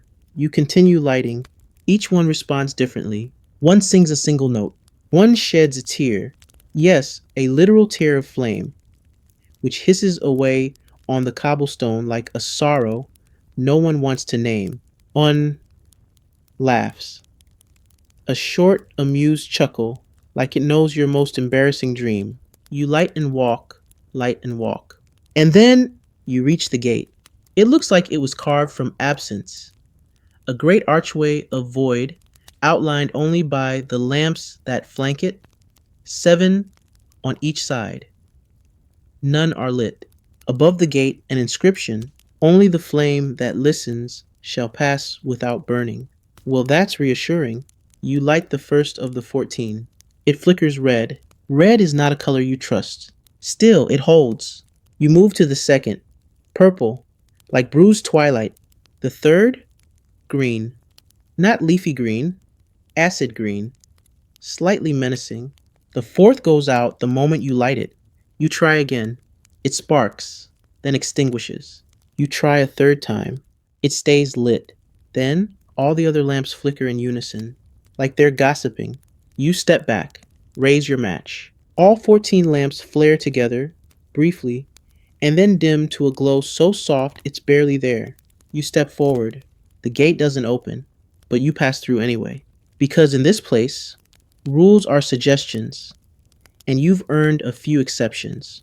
Inside is not a room, it's a memory. Yours. You're back on your very first night as a lantern lighter. Only this time, you're watching yourself, fumbling the wick, dropping the pole, nearly setting your sleeve on fire.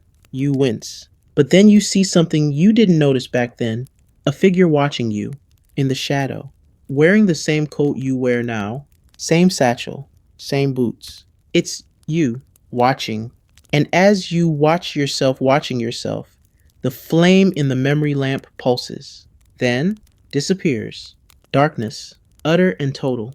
You can't even see your hands, but you can hear breathing, not yours. Something else. It says low and slow, keep lighting.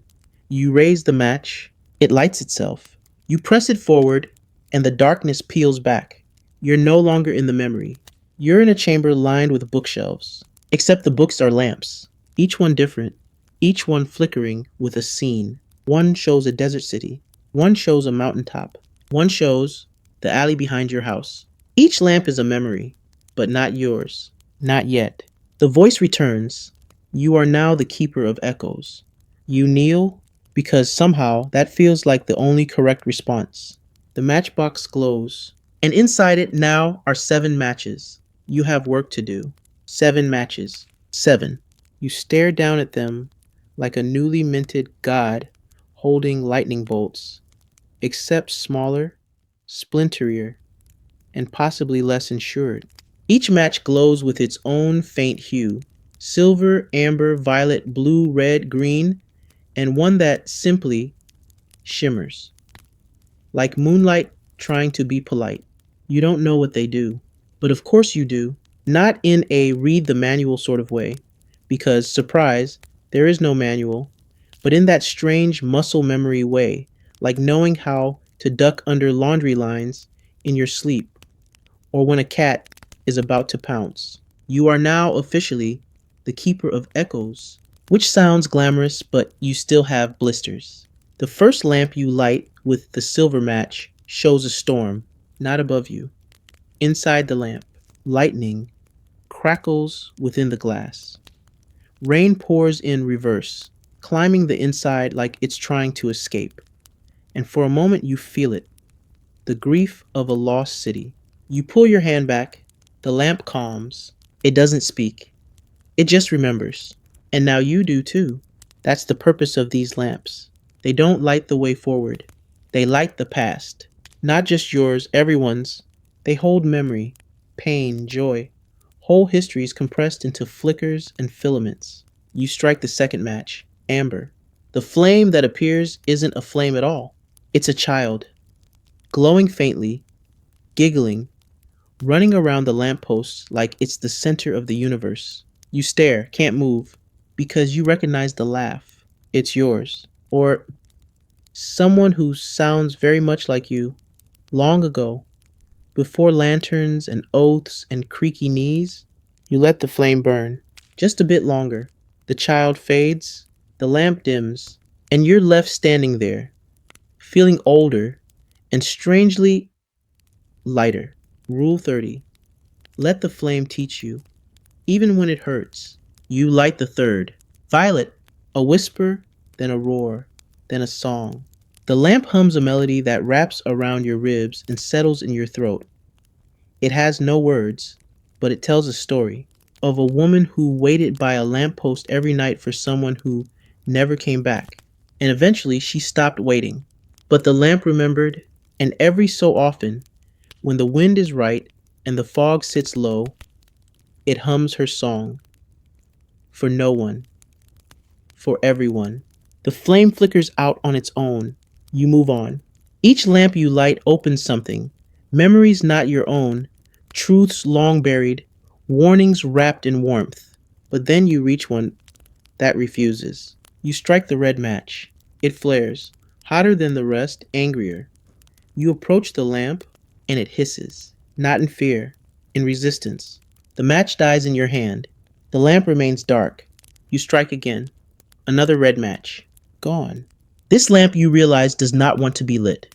It's not ready. Some memories fight back. Historians still argue whether flame-bound memories have agency, or if it's just the lighters projecting their own fear onto glass.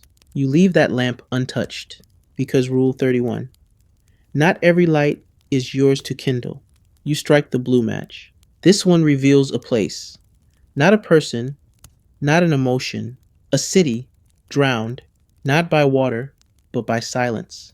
You see streets frozen mid-moment, market stalls paused, children reaching for bread that will never be handed over, a cat mid-jump, all preserved in the flame, no movement, just pause. You blink, it vanishes. You check your own hands. They're still moving, still yours. The flame didn't trap you. This time, you look down at your matchbox. One left, the shimmer. You don't strike it. Not yet. Instead, you climb the steps to the top of the memory chamber, where a narrow archway opens onto a walkway, high above the mirror city. And there, against the shimmer of strange constellations, you see it, the great lamp, the largest you've ever seen, built into the sky itself, suspended between arches of light and smoke and time, unlit, waiting. You know what it wants. You climb. The closer you get, the more the world feels unstable. Not breaking, but shifting.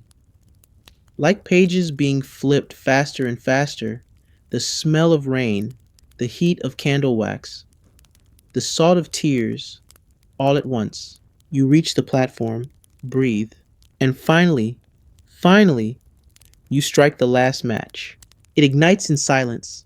No spark, no hiss, just light. Soft, steady, patient. You lift it to the wick, and the great lamp accepts it. The flame spreads slowly, golden white, then soft gray, then deep violet. It grows, not in brightness, but in presence. You feel it press into your ribs, your memories, your skin. It knows you, and you know something now too. This wasn't your destination, it was your initiation. Because now the lamps are truly awake, and they need you, all of you. The great lamp continues to burn, not wildly, not furiously, just with quiet intent. Like a librarian who knows exactly which shelf holds the apocalypse and is very calmly asking you to mind your manners. You stand before it, soaked in light that doesn't cast shadows.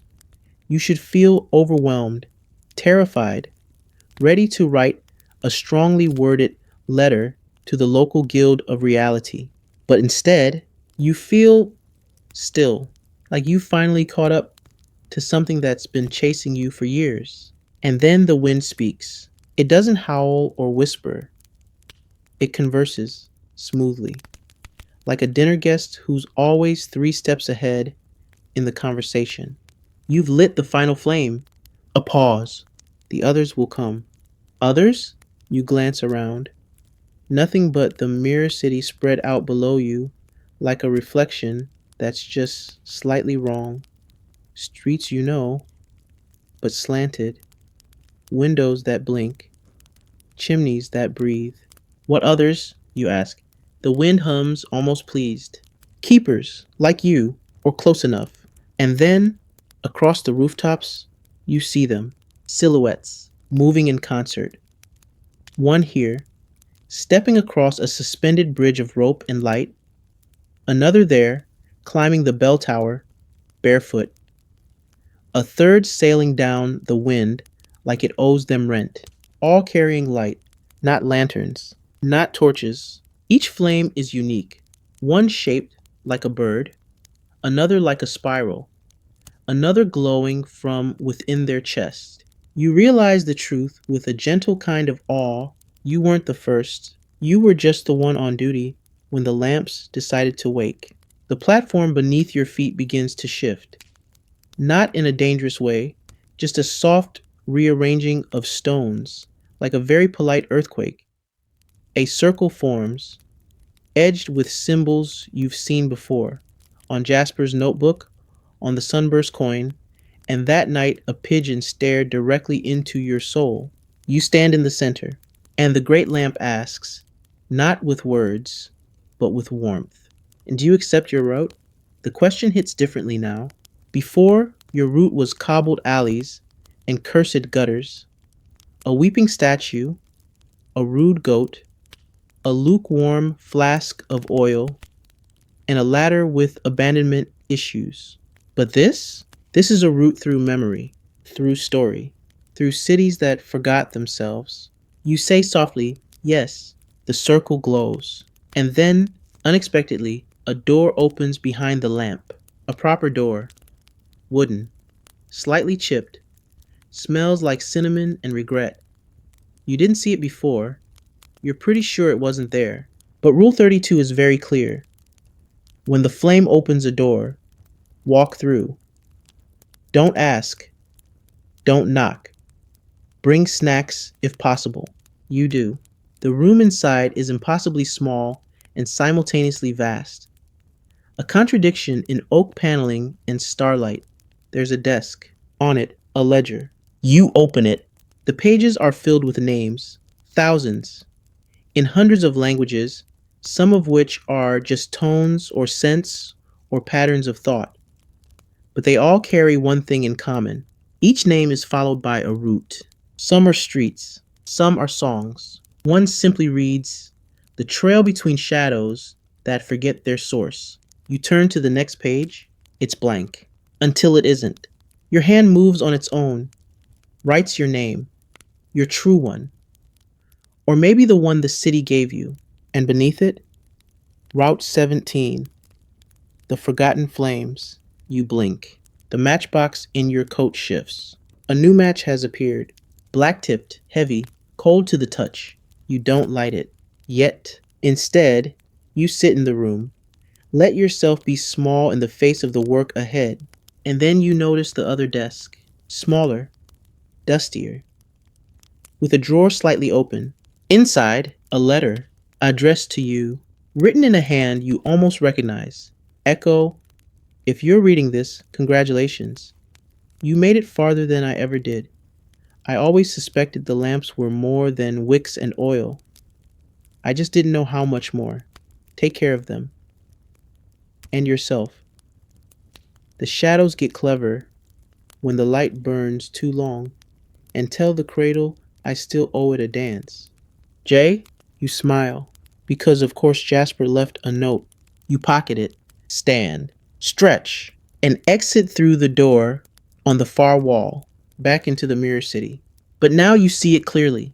Every lamp is calling, not shouting, just needing. And now you're ready. You raise the coal match to your lips and whisper, let's begin. The match lights itself. No friction, no strike. It simply responds to your voice like it's been waiting. The flame isn't black, though the match tip was. It's clear, utterly transparent, and yet somehow the brightest thing you've ever seen. Like trying to stare directly at the idea of light. You blink. It doesn't help, because the flame isn't meant to be seen. It's meant to reveal. You step out into the mirror city, holding the match forward like a torch and a question. The buildings don't shift this time. They shiver, like fabric tugged by a breeze that doesn't belong here. You move down a lane that used to be called Baker's Run. Here, in the mirror world, it's lined with windows, but they're all closed inward, as if the houses are looking into themselves instead of out. You pause beneath the first unlit lamp and raise the match. The moment the flame kisses the wick, the world jolts sideways. You are no longer standing. You are inside the flame. It shows you a room. Old, stone walls, a woman stirring soup over a fire, muttering something under her breath. There's a boy, 7, maybe 8, watching from the corner, eyes too wide for comfort. Then the woman turns to the lamp in the room and whispers, "If I do this, it forgets." She snuffs the flame, and you're back. Back on the cobblestones, sweating through your collar. The lamp is lit, pale and still. It remembers her now, you do, and suddenly you understand the truth behind Rule 33. Some lamps weren't extinguished, they were silenced. You light the next one. This time, no vision, just a sound, a scream, short, cut off. Not yours, not now. But it lingers in your ribs like an echo with claws. The third lamp shows a war, not the kind with flags and maps, a quiet one. Neighbors against neighbors. Secrets turned currency. Lamps deliberately dimmed to cloak someone else's betrayal. Historians still argue whether the lantern rebellions were real or just the invention of overly dramatic city poets. But the lamps remember, and now so do you. You keep going. Each flame is a thread, each lamp a knot in the weave of some invisible tapestry of forgetting, until you reach one that doesn't exist, at least not in this version of the street. No post, no glass, just a circle on the wall, darker than the air around it. You press the match toward the spot anyway. The flame doesn't flicker, it dives straight into the shadow and pulls you with it. You stumble. You are in a room, your room, but not now. Then, the you that lived here is younger, greener, still unsure how to fold your coat correctly. There's a journal on the table. You open it. It reads, "Had the dream again. The one where the lamps won't stop talking. I think they want something." You remember writing that, vaguely. You also remember ignoring it. You thought it was stress or bad cheese. You were wrong. You turn the page, blank, but as the match flickers nearby, words appear. They're not in your handwriting, but they're addressed to you. You are not broken. You are the break. The crack that lets the stories bleed back through. The flame fades. You're back on the street. You look down. The match is now half burnt. 3 more lamps. 3 more truths. You light the next. This one shows you a child hiding a candle under a floorboard. Not out of mischief, out of fear. There are boots outside. And someone saying, "No more light." The decree holds. The child waits until the boots pass, then lights the candle anyway, and places it inside a hollowed out post. A lamp post. Your knees weaken slightly. The child's name? Echo. Of course. You light the 6th. It reveals nothing. Not silence. Not shadow. Just absence. As if whatever memory lived there has been removed. Scooped out, like the center of a fruit. The lamp glows, but it is empty. Not everything can be recovered. Not every story comes back. Rule 34. Loss is part of the light. You approach the final lamp with reverence. The match is nearly gone. It flickers, soft like an eyelid closing. You raise it. The lamp accepts it. This time there is no vision, just a voice. Warm. Familiar. Yours, but not quite. It says, "You kept going, even when it made no sense, even when the root disappeared. You lit what no one else would touch. You remembered. And because of that, so will we." The match goes out. The lamp glows steadily. And across the city, across the mirror city, and maybe the real one too, other lamps flicker in response. Not like applause. More like a nod. An acknowledgement. You were never alone. You stand in the hush after the final flame. And for once, the city doesn't move. It holds its breath. The kind of stillness that feels sacred. Like walking into a chapel just after the candles have been blown out. You don't dare speak. Not out of fear, but out of respect. For the match you used, for the flame that answered, for everything that just passed through you and decided to stay. The matchbox is empty now. Of course it is. You tuck it back into your coat anyway. Rule 35.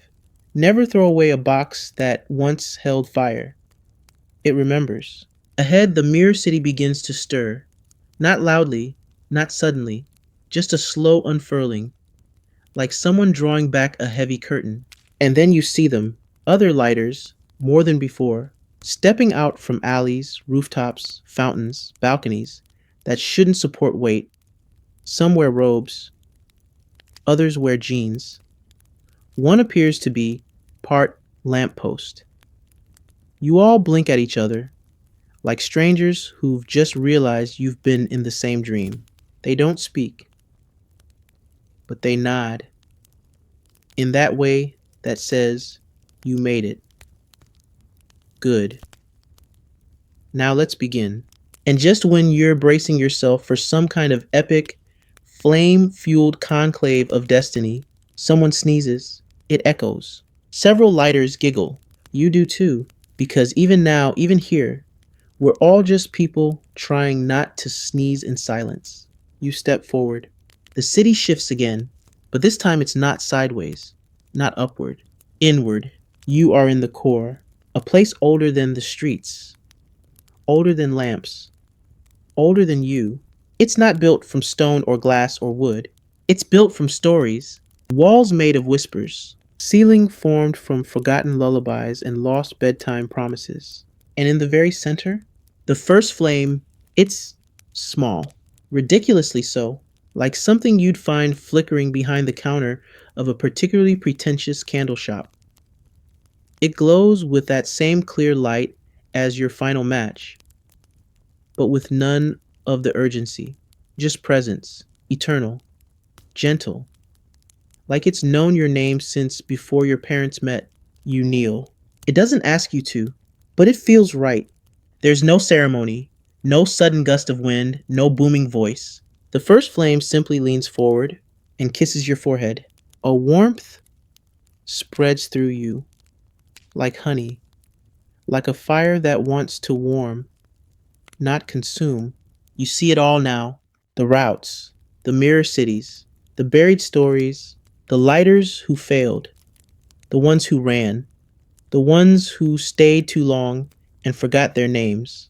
You see the flame born beings of thought and memory who guide and test and protect. And you see yourself not as one lighter among many, but as a link, a hinge, a place where memory and action intersect. You don't know if you're the first. You know for certain you won't be the last, but you'll be the one who writes it down. That's your new role now, keeper of echoes, archivist of flame, and apparently still expected to carry your own oil flask. Some things never change. You open your eyes, the core fades, you're back on a rooftop in the regular city. Real cobblestones, real pigeons, real slightly drunk man yelling at a lamppost that owes him money. You're home, but different, because the lamps know you now. They hum softly as you pass. Not always, not loudly, but enough. Enough to let you know they see you. And as you walk your old route, your once routine stretch of sleep-stained streets and creaky ladders and goat-haunted alleys, you notice something. Every lamp you light, it winks. Just once. A little flicker of joy. Or maybe mischief. You smile, because that's enough. It's been weeks, maybe months, or perhaps only a few hours. Time plays strange games when you walk with the lamps. You're back on the usual route now, the one that loops from Cradle Street through the market teeth, past the bakery that always smells like cinnamon and slow regret. And yet, nothing is usual anymore. The ladder still creaks. Your boots still leak. Jasper still hasn't repaid the coin he borrowed in year of the left sock. But each lamp you light now tells a story. Not out loud, not usually, but in little nudges. A glimmer that smells like time.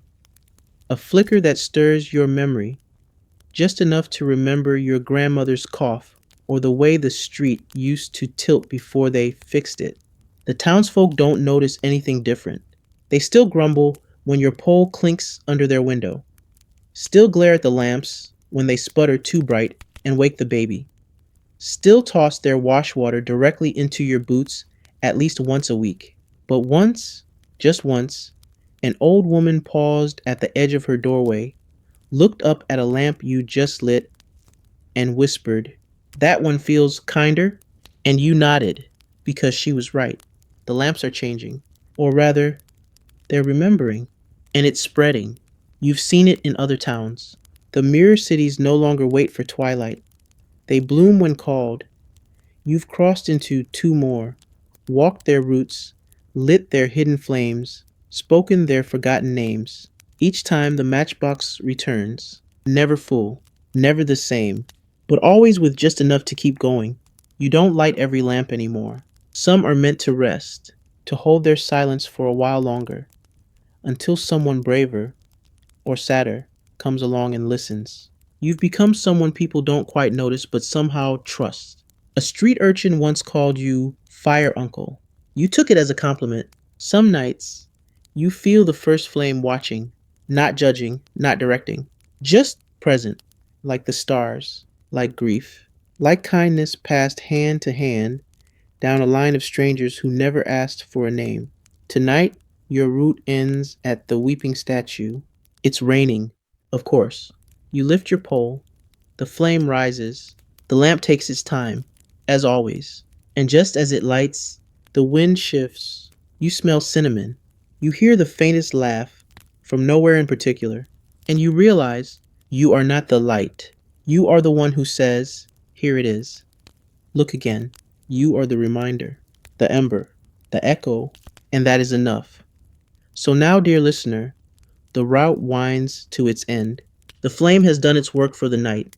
You can set down the pole, kick off your boots, let the lanterns hum their soft lullaby to the moon.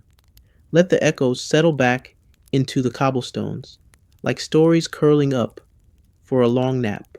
You've walked far, farther than most, through smoke, silence, laughter, and memory, through cities that never were, and maybe always have been. You've seen what the world hides in its pockets, the crumbs of history, the sighs of forgotten names, the soft purr of a lamp that just wants to be noticed again. So rest now. Let the flickering of your thoughts slow. Let the light dim behind your eyelids. Let the match burn out without fear. You've kept it all glowing just long enough.